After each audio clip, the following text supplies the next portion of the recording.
నాతో ఎలా వెళ్ళనమ్మా? అది కాదమ్మా. ఏంటి రాహుల్ నువ్వు? పెద్దమ్మ పెద్దనాన్న అంత ప్రేమగా నీకోసం చెప్తుంటే వాళ్ళ మాటకైనా విలువివ్వాలి కదా. నీకు అభి అంటే ఇష్టమే అని మాకు తెలుసు, కానీ నలుగురిలోకి వెళ్లాలంటేనే కష్టం.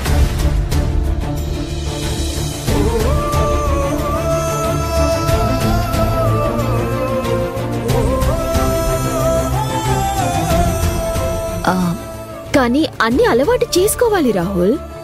అభిని నీతో పాటు ఈవెంట్కి తీసుకువెళ్ళు.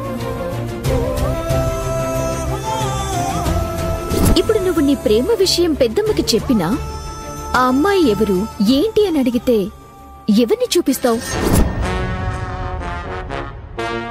పైగా ఇలాంటి ప్రేమలని పెద్దలు అస్సలు నమ్మరు.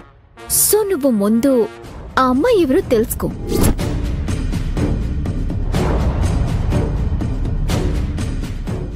నిజమే, అభిని తీసుకెళ్ళకపోతే డౌట్ వస్తుంది.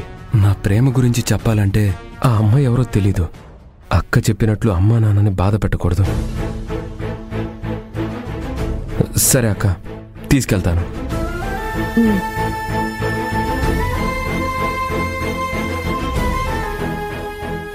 Very good. అభి, త్వరగా వెళ్ళి రెడీ అవ్వు.